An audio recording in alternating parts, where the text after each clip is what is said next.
ಎಲ್ರಿಗೂ ನಮಸ್ತೆ. Welcome back to YL education tutorial. ಇವತ್ತಿನ ಈ ವಿಡಿಯೋದಲ್ಲಿ ನಾನು ಫಿನಾನ್ಷಿಯಲ್ ಅಕೌಂಟಿಂಗ್ನ 5th ಚಾಪ್ಟರ್ ಫೈರ್ ಇನ್ಶೂರೆನ್ಸ್ ಕ್ಲೇಮ್ನ 8 ಮಾರ್ಕ್ಸ್ ಕ್ವೆಶನ್ಸ್ ಯಾವ ಥರ ಬರುತ್ತೆ ಅನ್ನೋದನ್ನು ಈ ವಿಡಿಯೋದಲ್ಲಿ ತಿಳಿಸ್ಕೊಡ್ತೀನಿ. So first question, Guru traders have taken a fire insurance policy of ₹40,000 covering stock in trade A. Fire occurs on 30th June 2020 and the entire stock was destroyed with the exemption of value of ₹10,340. Following particulars are available from the books of the firm. Here, particulars: amount. Stock on 31st March 2020, 15,000. Purchase to the date of fire, 65,000. Sales to the date of fire, 45,000. Commission paid to the purchase manager, 2% on purchase. Next, carriage on purchases, 400. Average gross profit on sales, 1/3 or 33.3%. ಇಲ್ಲಿ first ನಾವು memorandum trading ಅಕೌಂಟನ್ನು find out ಮಾಡ್ತೀವಿ. ಇದರಲ್ಲಿ date particulars amount ಆಗಿರುತ್ತೆ. Opening stock ನಮ್ಗೆ ಎಷ್ಟಿತ್ತು? 15,000 opening stock ಇತ್ತು, ಅದನ್ನು ಓಪನಿಂಗ್ ಸ್ಟಾಕ್ ಅಂತ ಬರೆದಿದ್ದೀವಿ. ನೆಕ್ಸ್ಟ್ ಪರ್ಚೇಸ್ ಬಂದು 65,000 ಇತ್ತು, ಸೊ 65,000. ನೆಕ್ಸ್ಟ್ ಕಮಿಷನ್ ಬಂದು 2% ಆನ್ ಪರ್ಚೇಸ್ ಆಗಿರುತ್ತೆ, ಸೊ 2% ಇಂಟು 65,000 ಆಗಿರುತ್ತೆ.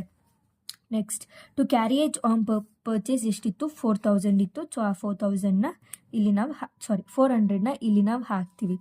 ನೆಕ್ಸ್ಟ್ ಟು ಗ್ರಾಸ್ ಪ್ರಾಫಿಟ್ ಲಾಸ್ಟಲ್ಲಿ ಫೈಂಡ್ ಔಟ್ ಮಾಡ್ಬೇಕು ನಾವು. By sales, next by sales ಎಷ್ಟು ಸೇಲ್ಸ್ ಮಾಡಿದ್ದೀವಿ ನಾವು? 45,000 ಸೇಲ್ಸ್ ಮಾಡಿರ್ತೀವಿ ನಾವು. ಸೊ ಇಲ್ಲೇ in order to find out gross profit ನಾವು ಏನು ಮಾಡ್ತೀವಿ ಅಂದರೆ 1/3. ಹಿಯರ್ ನಮ್ಗೆ ಆಲ್ರೆಡಿ ಇಲ್ಲಿ ಕೊಟ್ಟಿದ್ದಾರೆ ಗ್ರಾಸ್ ಪ್ರಾಫಿಟ್ ಫೈಂಡ್ ಔಟ್ ಮಾಡಬೇಕು ಅಂದ್ರೆ 1/3 ಅದನ್ನು ತೊಗೊಂಡು ಮಾಡಬೇಕಾಗಿರುತ್ತೆ. 1/3 ಇಂಟು 45,000 ನಮಗೆ 15,000 ಸಿಗುತ್ತೆ. ಸೊ ಇದಿಷ್ಟು ನಾವು ಆ್ಯಡ್ ಮಾಡಿದಾಗ ನಮಗೆ 96,700 ಬರುತ್ತೆ. ಇಲ್ಲಿ ನಾವೇನು ಮಾಡ್ತೀವಿ ಅಂದರೆ 96,700 ಮೈನಸ್ 45,000 ಮಾಡಿದಾಗ ನಮಗೆ ಕ್ಲೋಸಿಂಗ್ ಸ್ಟಾಕ್ ಎಷ್ಟಿದೆ ಅನ್ನೋದು ಇಲ್ಲಿ ನಮಗೆ ಗೊತ್ತಾಗುತ್ತೆ.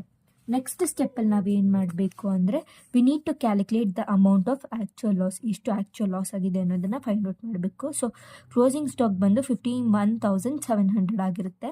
ಪ್ಲಸ್ ಫೈರ್ ಎಕ್ಸ್ಟಿಂಗ್ವಿಷಿಂಗ್ ಎಕ್ಸ್ಪೆನ್ಸಸ್, ಯಾವುದೇ ರೀತಿ ಎಕ್ಸ್ಪೆನ್ಸಸ್ ಆಗಿರೋದೆಲ್ಲ ನಮಗೆ. ನೆಕ್ಸ್ಟ್ ಮೈನಸ್ ಸ್ಯಾಲ್ವೇಜ್ ಅಂದರೆ ಇಲ್ಲಿ ನಮಗೆ ಇನ್ನೂ ಎಷ್ಟು ಉಳಿದಿರುತ್ತೆ ಅದನ್ನು ನಾವೇನು ಮಾಡ್ತೀವಿ? ಮೈನಸ್ ಮಾಡ್ತೀವಿ. ಸೊ 51,700 ಮೈನಸ್ 10,340 ಮಾಡಿದಾಗ ನಮಗೆ ಆ್ಯಕ್ಚುಯಲ್ ಲಾಸ್ ಎಷ್ಟು ಬಂದಿರುತ್ತೆ? 41,360 ರೂಪೀಸ್ ಆ್ಯಕ್ಚುಯಲ್ ಲಾಸ್ ನಮಗೆ ಬಂದಿರುತ್ತೆ. ನೆಕ್ಸ್ಟ್ ಸ್ಟೆಪ್ 5ಅಲ್ಲಿ ನಾವು calculation of amount of claim ಮಾಡಬೇಕು. ಇದರಲ್ಲಿ average clause policy is equals to actual loss divided by total stock into policy amount. ಈ ಫಾರ್ಮುಲಾನ ನಾವು ನೆನ್ಪಿಟ್ಕೋಬೇಕಾಗಿರುತ್ತೆ. ಸೊ ಆ್ಯಕ್ಚುಯಲ್ ಲಾಸ್ ಎಷ್ಟಾಗಿದೆ ನಮಗೆ? 41,360 ಆಗಿರುತ್ತೆ. ಕ್ಲೋಸಿಂಗ್ ಸ್ಟಾಕ್ ಬಂದು 51,700 ಆಗಿರುತ್ತೆ ಇಂಟು ಪಾಲಿಸಿ ಅಮೌಂಟ್ ಬಂದು ಇನ್ಶೂರೆನ್ಸ್ ಪಾಲಿಸಿ ಅವರು ನಮಗೆ ಕವರಿಂಗ್ ಎಷ್ಟು ಕೊಟ್ಟಿದ್ದಾರೆ ಅಂದರೆ 40,000 ಕವರಿಂಗ್ ಕೊಟ್ಟಿದ್ದಾರೆ. ಸೊ ಅದನ್ನು ನಾವು ಇಲ್ಲಿ ಬರಿತೀವಿ. ಇದನ್ನು ಡಿವೈಡ್ ಮಾಡಿ ಮಲ್ಟಿಪ್ಲೈ ಮಾಡಿದಾಗ ಅಮೌಂಟ್ ಆಫ್ ಕ್ಲೇಮ್ ಎಷ್ಟು ಬರುತ್ತೆ? ನಮಗೆ 32,000 ಅಮೌಂಟ್ ಆಫ್ ಕ್ಲೇಮ್ ಬರುತ್ತೆ. Next question, second, a fire broke out in a warehouse of Mercantile Trader Limited on 31st September 2015. The company decides to file a claim with the insurance company for the loss of stock. From the following information, prepare a statement showing the amount of claim. The last amount of the company was prepared on 31st 12/2014. Stock on 31st 12/14. 1,20,000 sundry debtors on 31/12/14. 3,20,000 sundry debtors on 39/15. 2,40,000 cash receipt from debtors. 11,52,000 purchases from 1/1/15 to 39/15. 10 lakh rate of 39/15. 10 lakh rate of gross profit on sales 25%. ಇಲ್ಲಿ ನಮಗೆ next ನಾವು ಡೆಟಾರ್ಸ್, ಇಲ್ಲಿ sundry ಡೆಟಾರ್ಸ್ ಇರೋದ್ರಿಂದ ನಾವು first ಡೆಟಾರ್ಸ್ ಅಕೌಂಟನ್ನು find out ಮಾಡಬೇಕಾಗಿರುತ್ತೆ. So ಡೆರಾಸ್ ಅಕೌಂಟಲ್ಲಿ date ಮತ್ತು debit credit ಹಾಕಬೇಕು. Next format date particulars amount ಆಗಿರುತ್ತೆ. ಸೊ ಬ್ಯಾಲೆನ್ಸ್ ಬ್ರಾಡ್ ಡೌನ್ ಎಷ್ಟಿರುತ್ತೆ ಅಂದರೆ 3,20,000 ಬ್ಯಾಲೆನ್ಸ್ ಇರುತ್ತೆ ನಮಗೆ. ನೆಕ್ಸ್ಟ್ ಬೈ ಕ್ಯಾಶಲ್ಲಿ ಅವ್ರು ಪೇ ಮಾಡಿದ್ದಷ್ಟು 11,52,000 ಅವರು ಕ್ಯಾಶಲ್ಲಿ ಪೇ ಮಾಡಿರ್ತಾರೆ.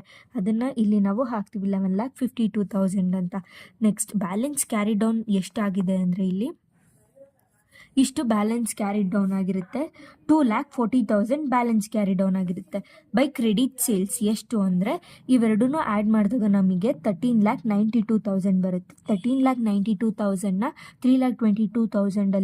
3,20,000 ಮೈನಸ್ ಮಾಡಿದ್ರೆ ನಮಗೆ ಇಷ್ಟು 10,72,000 ಬರುತ್ತೆ. ನೆಕ್ಸ್ಟ್ ನಾವು ಮೆಮೊರಾಂಡಮ್ ಟ್ರೇಡಿಂಗ್ ಅಕೌಂಟ್ನ ಫೈಂಡ್ ಔಟ್ ಮಾಡಬೇಕಾಗಿರುತ್ತೆ.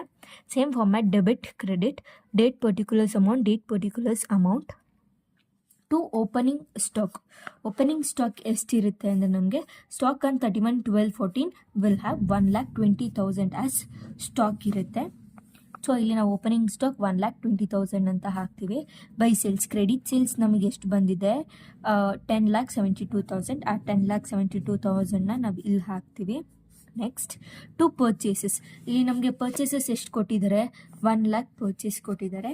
ಆ 10 lakh ಪರ್ಚೇಸ್ ಕೊಟ್ಟಿದ್ದಾರೆ. ಆ 10 lakhನ ನಾವು ಇಲ್ಲಿ ಹಾಕ್ತೀವಿ. Next gross profit find out ಮಾಡಬೇಕು. ಗ್ರಾಸ್ ಪ್ರಾಫಿಟ್ ಏನಂತ ಕೊಟ್ಟಿದ್ದಾರೆ, rate of gross profit on sale is 25%. ಇವಾಗ ಈ ಸೇಲ್ಸ್ ಮೇಲೆ ನಾವೇನು ಮಾಡ್ತೀವಿ 25%ನ ತೊಗೊತೀವಿ. 10,72,000 ಇಂಟು 25% ವಿ ವಿಲ್ ಹ್ಯಾವ್ 2,68,000 ಆಗಿರುತ್ತೆ.